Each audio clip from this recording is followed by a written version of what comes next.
A televisão frequentemente fala sobre o assunto. Revistas trazem orientações e as escolas têm no currículo aulas de educação sexual. Renata, mas será que mesmo tendo acesso a todas essas informações, os jovens estão preparados para começar a vida sexual? Nós ouvimos vários adolescentes e concluímos que eles ainda têm muitas dúvidas sim. Por isso, nós convidamos para participar do Jornal do Almoço de hoje a ginecologista Ruth Carla Alves da Costa e a psicóloga Virgínia Suassuna Martins Costa. Boa tarde. Boa tarde. Nós sabemos que 1/3 das mulheres que dão à luz são adolescentes. Por que as adolescentes estão engravidando tanto? Doutora Ruth. Existe uma dificuldade para o adolescente perceber que o método anticoncepcional tem que ser tomado durante o mês inteiro. Como ela tem poucas atividades sexuais durante o mês, muitas vezes ela admite que ela usa a pílula, mas ela não usa de maneira correta durante o período que ela deveria usar. Doutora Ruth, mas a adolescência é época de fazer sexo? Olha, isso depende, eu coloco isso até para a doutora Virgínia. Quem descobre se vai ter atividade sexual ou não, ou em que época, eu acho que é pessoal, né? E depende de cada adolescente, do que ela tem da vida dela que leva ela a tomar essa atitude. Só que eu acredito que a imaturidade está presente, né? Com tudo que envolve a atividade sexual. Doutora Virgínia, por que as adolescentes estão engravidando mais? Olha, porque existe uma imaturidade psicológica muito grande. Você aí, adolescente, se vê com esse corpo de mulher e você aí, rapaz, com a barba feita e acha que por dentro você também está muito maduro. Então, de repente, você acaba confundindo a maturidade fisiológica com a maturidade psicológica. E também faltam algumas informações. Você acredita aí que o amor seja um preservativo, e amor não é preservativo não, amor não é camisinha. Então, ao invés, às vezes, do amor servir como preservativo, ele serve até como algo que estimula. Então, falta informação e, de repente, maturidade psicológica. Quem são as adolescentes que engravidam? A que classes social elas pertencem? O que elas têm de característico? Olha, não existe um trabalho certo envolvendo as duas classes, né? O que se sabe é que uma classe socialmente melhor, ela tem mais como ajudá-la a resolver essa gravidez ou a continuar essa gravidez, né? Mas não existe um trabalho assim, científico abordando o que existe na classe social mais de baixa ou o que existe na classe social média ou alta. As adolescentes de uma classe menos favorecida são mais penalizadas pela gravidez? Eu acredito que sim. Primeiro porque ela tem uma dificuldade de chegar até o médico, né? E chegar até uma assistência psicológica que é muito importante durante essa gravidez na adolescência, que como a doutora Virgínia falou, existe essa imaturidade e como é uma época de crise, né? Tanto funcional, qualquer que seja a idade da mulher, a gravidez já é uma crise fisiológica. Imagina uma crise fisiológica em cima de outra crise que é a adolescência. Doutora Virgínia, existem pesquisas que afirmam que a adolescente que se interessa mais pela escola, pelos estudos, engravida menos. Isso é verdade? Olha, eu não sei se a gente pode afirmar isso, né, com tanta certeza, mas o que ocorre é que a adolescente que tem uma energia distribuída entre a escola, os amigos, o lazer e a família, não canaliza toda a sua energia para a satisfação sexual. Então, dessa forma, o adolescente que é mais equilibrado não tem necessidade de investir tanta energia na sua satisfação sexual. Ok, nós vamos agora a uma pergunta de uma garota de 16 anos. Você tem alguma dúvida em relação ao sexo? Não, porque eu leio muitas revistas. Sabe tudo? Tudo não, mas de alguma coisa eu sei. Gostaria de perguntar alguma coisa para alguma ginecologista ou para psicóloga? É sobre doença, que eu tenho mais dúvida. Que tipo de dúvida? Transmissível sexualmente. Doutora Ruth.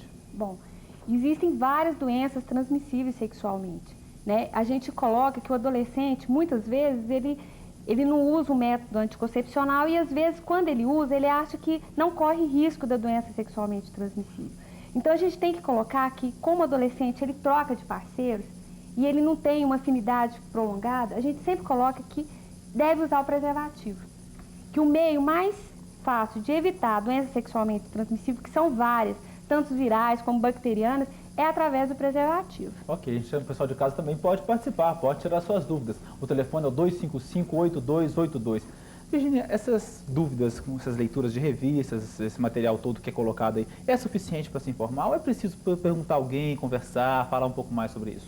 Tanto não é suficiente, porque a nossa companheira aí disse que leu muito, mas ainda assim tem algumas dúvidas relacionadas com as doenças venéreas. O que eu percebo é que a mídia, ela dá notícias da sexualidade, né? Ela mostra a sexualidade, mas ela não ensina você a lidar com a sexualidade. É como se você lesse uma revista, né, sobre como é que funciona o motor de um carro e o que é que você tem que fazer para dirigir o carro. Agora, entrar no carro e, de repente, lidar com essas dificuldades de percurso é que são difíceis. Então, a mídia mostra o sexo, mas, infelizmente, não educa. Por isso, Anderson, é importante, sim, que você procure uma amiga, um profissional, uma pessoa mais adulta, para você estar se amadurecendo psicologicamente para enfrentar a sua sexualidade. E nós temos mais uma pergunta. Essa pergunta agora é para a doutora Ruth. Vamos conferir.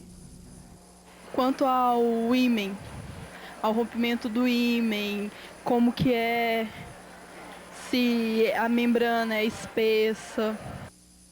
Olha, a gente tem vários tipos de ímen, tá? Teria que o médico examinar antes para olhar que tipo de membrana imenal essa paciente em particular tem. O que a gente sempre coloca é que o ideal seria a garota que está pensando em iniciar a vida sexual, que ela fosse ao consultório do ginecologista para se informar melhor sobre esses detalhes, sobre a anticoncepção, né? E, inclusive, ter antes um exame prévio dela mesma, para saber o que esperar, né? E tirar essas dúvidas, que eu acredito que não só seja a membrana iminal, mas seja muitíssimas outras que a gente tem sobre como vai ser a primeira atividade sexual. Mas cá para nós, uma menina de 14, 15 anos, que está pensando nisso, ela não vai ter nunca coragem de chegar para os pais, falar que vai fazer isso, muito mais procurar um profissional e falar assim, olha, doutora, é o seguinte, eu estou com 14 anos, quero começar minha vida sexual, me examina. É bem difícil, não é? Por isso que eu falei que era o ideal. Tá, era o ideal. Infelizmente, isso não ocorre devido a toda essa problemática de maturidade. Só que, falar para você de uma maneira geral é difícil. Falar, de uma maneira geral, o ímen é um pouco dolorido, né? E depende muito de como vai estar aquela paciente naquele momento. A Virginia quer completar? E complementando essa resposta, você está aí preocupada com o ímen fisiológico, né? E tem que fazer isso mesmo que a doutora Ruth colocou. Mas eu, como sou psicóloga, fico preocupada com o ímen psicológico. Existem vários tipos de ímen psicológico, sim. E na minha experiência, eu percebo que o adolescente não tem condições, maturidade para fazer uma opção, para de repente estar começando a sua vida sexual. Então vamos nos preocupar também com o ímen psicológico, porque senão dá culpa e às vezes dificulta até você ter o seu prazer sexual. Ok, a gente faz agora um intervalo comercial e continua respondendo as perguntas no próximo bloco. Sexo e gravidez na adolescência, assuntos importantes e que provocam muitas dúvidas. E é sobre isso que nós estamos conversando hoje. A gente sabe que o menino e a menina têm uma visão diferente do sexo. Na adolescência, o que o menino e o que a menina estão procurando no sexo? Olha, a menina procura afetividade, amor, carinho e procura também, de alguma forma, verificar o seu poder de sedução. Ela entra num teste, né, de verificar se ela é capaz de seduzir. Mas, infelizmente, às vezes ela é reprovada no próprio teste, porque depois de 9 meses vai aí e nasce o bebê. Então, enquanto a menina procura afetividade e testar a sua sedução, o que o rapaz procura? Apenas satisfazer a sua curiosidade sexual biológica. Ele quer saber se ele funciona mesmo, se o tamanho do pênis dele dá prazer ou não dá prazer. E a literatura mostra que só após aos 20 anos de idade que o rapaz se preocupa em oferecer o prazer para a mulher. Até então ele fica preocupado, como é normal em todo o processo de desenvolvimento, com ele mesmo. Então vocês percebem que dificuldade? A menina procura carinho e o homem procura se satisfazer e apenas satisfazer a sua curiosidade. A gente tem muitas dúvidas aqui, vou pedir para as duas serem um pouco mais objetivas. A Marcela da Vila São José, para a doutora Ruth. Gostaria de saber, gostaria que você explicasse sobre a tabelinha e se era indicada como um método anticonceptivo. Olha, a tabelinha é considerada um método comportamental, que existe um grande risco, tá? Principalmente na adolescência, de falha, porque precisa de ciclos ovulatórios regulares, o que não ocorre nesse período de que inicia a menarca. Então é um método assim que eu não indico, né, para as adolescentes de uma maneira geral. E nós temos agora uma pergunta da Carla Cristina. Ela também tem dúvidas sobre gravidez. O que as pessoas vão pensar se a gente vier ficar grávida? Tipo assim, aí a gente fica em dúvida. Tipo assim, se vai ter doença, se você vai confiar no cara ou não. as pessoas vão pensar que, infelizmente, você não pensou, né? Você não pensou o suficiente para ter essa atitude. Aliás, eu acho que essa é a grande falha do adolescente. Ele só se preocupa com o presente. Agora, achei importante você já começar a se preocupar com o futuro, o que os adultos vão pensar. Então, nós vamos pensar que vocês pensaram muito pouco e que não era a hora.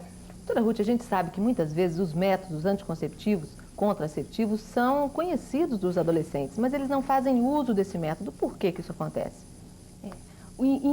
Ele não faz uso desse método porque ele acredita que se ele tem 3, 4 relações, né, e essas relações são esporádicas, às vezes o adolescente nem está namorando, ela acha que ela não precisa usar o anticoncepcional durante todo o mês, né, que é o melhor método indicado para adolescente.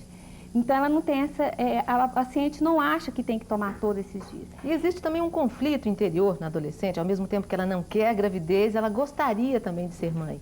Porque é até natural, né? De repente é um instinto de mãe. Agora, você gostar, desejar de ser mãe, eu acho assim maravilhoso, mas tem que ser a hora, sabe por quê? Senão você não vai ter um filho, você de repente vai ser irmã, né, praticamente do seu filho. Então, acho importante você estar considerando a época certa. Desejar não é errado.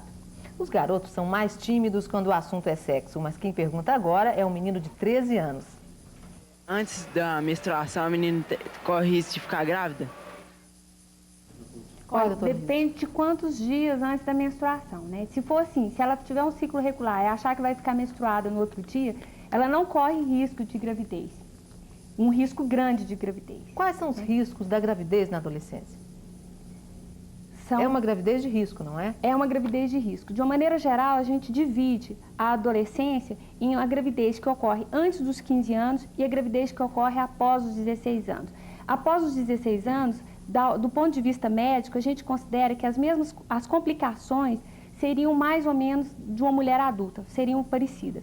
Abaixo de 15 anos, a gente teria algumas patologias e algumas consequências maiores para essa adolescente, para esse filho. Do ponto de vista psicológico? Do ponto de vista psicológico, né, você acaba interrompendo a sua vida.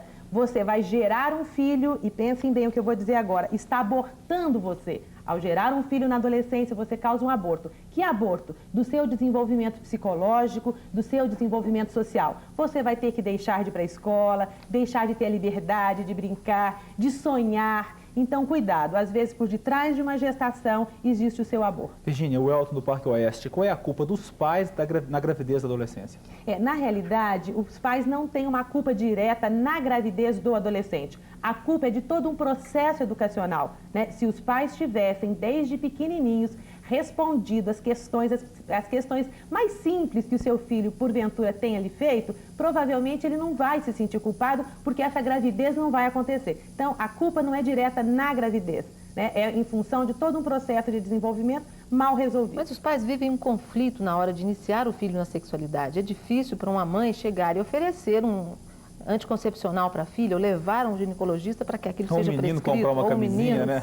Mas é muito interessante, não somos nós que iniciamos os nossos filhos na vida sexual. São eles que nos iniciam. São eles que com 3, 4 anos perguntam: papai, por que meu pinto é pequeno e seu pinto é grande? Então, se você for permitindo que eles iniciem você na vida sexual deles, você vai promovendo um espaço de diálogo. E quando chegar com 13, 14 anos, a menina vai falar para você, com certeza: mãe, eu estou pensando em transar com meu namorado, o que você acha? Então, se você construir uma estrada de diálogo, com certeza o asfalto é apenas consequência. E o que ela vai achar nessa hora? A mãe? A mãe. Então, depende da maturidade da mãe. É claro que na maioria das vezes ela é contra essa ideia. Por quê? Porque ela também não está querendo ser avó. E porque ela tem uma maturidade maior, ela entende que não é hora. E dependendo da relação e do diálogo, eu tenho observado mães que conseguem lidar e segurar a sua filha nesse processo de conflito. Ok, nós vamos a mais uma pergunta agora. É sobre assim, se camisinha assim, é 100% segura contra evitar AIDS, gravidez, esse negócio normal, assim. Não, a camisinha não é 100% segura, tá? Mas ela é um método ainda mais seguro que a gente tem para evitar as doenças sexualmente transmissíveis. Tem outra pergunta interessante aqui do Vander, do Solange Parque. Que problema que pode se ter de tomar anticoncepcional sem prescrição médica? A gente falou muito aqui anticoncepcional e não disse se obrigatoriamente tem que passar por um médico. Olha, existe sim essa necessidade de se passar pelo médico. porque existem determinadas patologias de base que não combinam com o anticoncepcional. Existem determinados tipos de garota, e isso o médico tem que ser atualizado para fazer um exame geral antes, que pode agravar um estado já latente dessa paciente quanto à saúde. E o anticoncepcional ele deve ser monitorizado e deve ver se esse anticoncepcional está na dose adequada para aquela adolescente.